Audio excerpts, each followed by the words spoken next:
Layer skin hair and laser clinic లో latest టెక్నాలజీతో laser hair removal, anti ageing and hair fall issues కి advance treatments అన్ని ఇక cost గురించి వరి అవ్వాల్సిన అవసరం లేకుండా అందిస్తున్నారు. ఇంకా మీ కాన్ఫిడెన్స్ ని తిరిగి తెచ్చుకోండి. Get your free consultation now. Telugu వారి number 1 choice Telugu matrimony. Police కస్టడీకి వాసుదేవరెడ్డి తెలుసు కదా, AP beverages corporation limited MD ఒకప్పటి. సో ఏదైతే ఈ లిక్కర్ కుంభకోణానికి సంబంధించిన ఎపిసోడ్లో ఆయన్ని తాజాగా సిట్ అధికారులు కస్టడీకి తీసుకున్నారు. సో ఈ నేపథ్యంలో ఏం జరగబోతుంది, ఆయన ఆల్రెడీ A2 ఈ కేసుకు సంబంధించిన దాంట్లో. సో ఈ మద్యం కుంభకోణానికి సంబంధించిన కేసులు రోజుకు ఒక అప్డేట్ వస్తూ ఉంది. మీకు ఏదైతే A1గా ఉన్నటువంటి రాజ్ కేశిరెడ్డి ఆయన సుప్రీంకోర్టు బెయిల్ కోసం వెళ్ళినప్పుడు సుప్రీంకోర్టు చేసిన వ్యాఖ్యలు మామూలు ఏవి కాదు. సో ఏదైతే బెయిల్ కోసం వెళితే మీరు అన్ని వందల కోట్లు తినేసి 10 నెలలే కదా జైల్లో ఉన్నది అని చెప్పి సంచలనమైన కామెంట్స్ చేసింది. ఇక దాని తర్వాత ముందుగా ఆ ముప్పిడి అవినాష్ రెడ్డి ఎక్కడ ఉన్నాడో ముందు అతను రానివ్వండి, అతను వచ్చిన తర్వాత చూద్దామని అన్నారు. సో ఇటీవల ఆయనకి రెడ్ కార్నర్ నోటీసులు అలాగే లుకౌట్ నోటీసులు మొత్తం జారీ అయిన తర్వాత ఇక తప్పనిసరి క్షణంలో వచ్చి పోలీసుల ముందు లొంగిపోయారు. సో పోలీసుల అదుపులో ఉన్నాడు. ఇది ఎలా ఉంటే ఇప్పుడు తాజాగా ఏంటి అంటే సిట్ అధికారులు ఎక్సైజ్ కోర్టులో ఒక పిటిషన్ దాఖలు చేశారు. వాసుదేవరెడ్డికి సంబంధించి మాకు పోలీస్ కస్టడీకి 1 వారం రోజులు కావాలి. సో ఆయన దగ్గర చాలా సమాచారం ఉంది ఈ కుంభకోణానికి సంబంధించి, కాబట్టి దయచేసి మాకు ఆయన కస్టడీకి ఇవ్వండి అని చెప్పేసి పిటిషన్ వేసిన క్రమంలో ఎక్సైజ్ కోర్టు ఎట్టకేలకు ఒక 2 రోజులు అయితే అనుమతించింది, ఈరోజు రేపు. సో ఆయన్ని గుంటూరు జైల్లో ఉన్నారు. అక్కడి నుంచి విజయవాడ తీసుకొచ్చి విజయవాడలోని ప్రభుత్వ హాస్పిటల్లో పరీక్షలు నిర్వహించిన నిమిత్తం ఇక కార్యాలయానికి తీసుకువెళ్ళారు. ఇప్పుడు విచారణ చేపడుతున్నారు. ఆ కస్టడీ అనేది ఇక మామూలుగా ఎలా ఉంటుందో తెలుసుగా. సో ఇక ఏంటి అంటే ఈ మనీ రూటింగు అలాగే డిస్టరీస్ నుంచి ఆయా షాపులకి ఏ రకంగా అసలు ఎంత ప్రొడక్షను, అలాగే డిస్టిలరీ యజమానుల ప్రమేయం ఏంటి, ఈయన పైగా కొంతమంది అధికారులకు కూడా అసైన్ చేసేసారంట రెస్పాన్సిబిలిటీస్. అవేంటో తెలుసా, టార్గెట్స్ ఇచ్చారంట. మళ్ళీ అసలు ఏంటిది, మామూలుగా ఏమైనా ప్రైవేట్ జాబ్స్లో మార్కెటింగ్ వాళ్ళకు ఉంటాయి టార్గెట్స్, ఆ తరహాలో ఇక్కడ ఈ లిక్కర్కి సంబంధించిన దాంట్లో కూడా టార్గెట్స్ పెట్టారు అని అంటే ఏ రకంగా ఉందో అర్థం చేసుకోండి. సో ఈయనని డెప్యుటేషన్ మీద తీసుకొచ్చి ఆ లిక్కర్ ఆయన బహుశా నాకు తెలిసి రైల్వేస్ నుంచి అనుకుంటా ఆయన వచ్చింది, రైల్వేస్ నుంచి తీసుకొచ్చి ఆయనకి ఈ ఏపీబీసీఎల్ ఎండి ఇచ్చారంటే జగన్మోహన్ రెడ్డి దీని వెనకాల ఏ రకంగా పక్కా ప్లాన్ గీశారా అని చెప్పి చాలామంది అభిప్రాయపడుతూ ఉన్నారు. సో ప్రక్కన ఐటీ సలహాదారుడిగా ఉన్న రాజ్ కేశిరెడ్డి, బెవరేజెస్ కార్పొరేషన్స్కి సంబంధించిన ఎండి, అలా అసలు వీళ్ళు ఆ పోస్టులకి ఇక్కడ చేసిన దానికి ఏమన్నా సంబంధం ఉందా?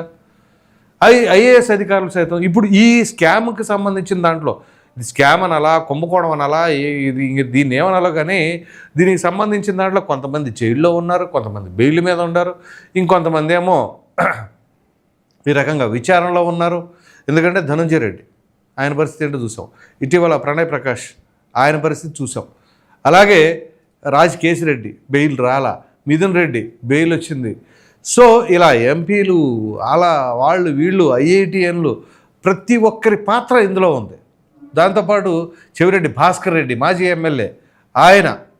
సో పైగా వీళ్ళు ఏంటి, ఈ డబ్బులు ఎక్కడెక్కడ డిస్ట్రిబ్యూషను ఎన్నికలకు ముందు ఎక్కడ చేశారు, ఎవరెవరు ఏంటి, దాంతోపాటుగా ఆల్రెడీ టాంజానియాలో అనుకుంటా వీళ్ళు అక్కడ ఒక స్టీల్ ఫ్యాక్టరీ ఒకటి ప్రారంభించాలి అని చెప్పేసి మరలా అక్కడ ముందుగానే అక్కడికి వెళ్ళి అదంతా పరిశీలించుకోవడం, ఏం చేయాలి ఏంటి అని చెప్పేసి. అంటే ఎక్కడికక్కడ డబ్బులు అంతా లిక్విడ్ క్యాష్, డిజిటల్ మనీ అనేది లేదు. మద్యం షాపుల్లో మరి ఎన్ని వేల కోట్లైనా కానీ ఆ రకంగా మొత్తం లిక్విడ్ క్యాష్తోనే నడిపించారు అంటే దీని వెనకాల ఎంత పెద్ద కుట్ర ఉంది, ఎంత పెద్ద స్కెచ్ వేశారు. పైగా దీనిలో ఎంతమంది ప్రమేయం ఉందో చూడండి, ఒకరా ఇద్దరా, అనేక మంది 10ల సంఖ్యలోనే ఉన్నారు. సో వాళ్ళ ప్రమేయం, మనీ లాండరింగ్, ఏ రకంగా మనీ రూటింగ్ చేశారు, అదేవిధంగా ఈ మద్యానికి సంబంధించి అంటే మద్యం అంటే ఈ కల్తీ, ఆ క్వాలిటీ లేకపోవడం వల్ల ఎంతమంది అండి తన ఆరోగ్యాలను పాడు చేసుకుని ఇంకొంత కుటుంబాలు రోడ్డున పడి ఇంకొంతమంది మనుషులను కోల్పోయి, మరి ఈ పాపం అంతా ఎవరిదండి? ప్రభుత్వానికి. అంటే ప్రజలను రక్షించవలసిన ప్రభుత్వమే ఆ రకంగా పీక్కు తిన్నది. అధికారాన్ని అడ్డం పెట్టుకుని వీళ్ళందరూ కూడా ఈ రకంగా ప్రజల్ని హింసకు గురి చేశారు. పైగా అన్ని సంవత్సరాలు ఆ రకంగా చేసింది కాక తిరిగి మరలా మేము 2029లో వస్తాం ఏం చేద్దామని, మరలా పీకు తిందామని. ఆ లెక్కర కుంభకోణం అసలు ఏమీ జరగలేదని చెప్పేసి క్లీన్ చిట్ తెచ్చుకోండి, అప్పుడు ప్రజలు ఆలోచిస్తారు. ఓ పక్కన సుప్రీంకోర్టు డైరెక్ట్గా కామెంట్ చేస్తూ ఉంది, ఏంటి మీరు బెయిల్ కోసమా, అక్కడ ఆ రకంగా తేటతెల్లం అయిపోయిందా క్లియర్గా, అంతంత దోచేశారు అని చెప్పేసి మీరు బెయిల్ కోసం బెయిల్ కావాలా అని చెప్పేసి అని సుప్రీంకోర్టే వ్యాఖ్యానించింది అంటే ఇక అందులో ఇంకా స్కామ్ జరగలేదు అని చెప్పే ధైర్యం సాహసం ఇంకా ఎవరైనా చేస్తే ఇక అంతకంటే మూర్ఖత్వం ఏమీ లేదు అని చెప్పేసి కూడా కొంతమంది రాజకీయ విశ్లేషకులు అభిప్రాయపడుతూ ఉన్నారు. సో ఈ తరుణంలో ఇప్పుడు వాసుదేవరెడ్డి పోలీస్ కస్టడీలో ఏం చెప్పబోతున్నారు? అయితే కొంతమంది అంటే సామాన్యులు సైతం ఎలా అభిప్రాయపడుతున్నారంటే ఏముందండి, వాళ్ళని వాళ్ళని ఆ విచారణ అంటారు, ఈ విచారణ అంటారు, కస్టడీకి అంటారు, ఎంక్వైరీలు అంటారు, కానీ తీరా చూస్తే ఏం ఉండదు, ఎందుకంటే ఆల్రెడీ ఎప్పుడో మేనేజ్ చేసేసారు అనే వాదన కూడా ఉంది. అఫ్కోర్స్ దానికి తగినట్టుగా కొన్ని పరిణామాలను చూస్తుంటే అది బలపరిచేలాగానే ఉంది వాళ్ళు చెప్పిన కామెంట్స్ని. సో ఎందుకంటే కొన్ని సంవత్సరాల తరబడి నడుస్తూ ఉంటే ఎలాగండి? ఇప్పుడు ఆయన ఉంది, ఎవరిది? కేజ్రీవాల్ గారిది. తాజాగా ఆయన క్లీన్ చిట్ వచ్చింది. అఫ్కోర్స్ హైకోర్టుకి వెళ్ళింది అనుకోండి సిబిఐకి అక్కడ ఉన్న ఉత్సాహం, అక్కడ ఉన్న పట్టుదల ఇక్కడ ఉండదు, ఆంధ్రప్రదేశ్కి సంబంధించిన కేసుల్లో ఉండదు. సో ఆయనకేమో హడావుడిగా మొత్తం దొరికినాయి అది ఇది అని చెప్పి తీసుకుని తయారు చెల్లేస్తారు. ఇక్కడేమో ఆధారాలు ఉన్నాయి, అన్నీ ఉన్నాయి అన్నా కానీ ఎవరిపైన చర్యలు లేవు. ఇంకా కేసులు, వాయిదాలు, కస్టడీలు దీని చుట్టూనే తిరుగుతుంది సంవత్సరాల తరబడి. ఇంకా ఎంతకాలం?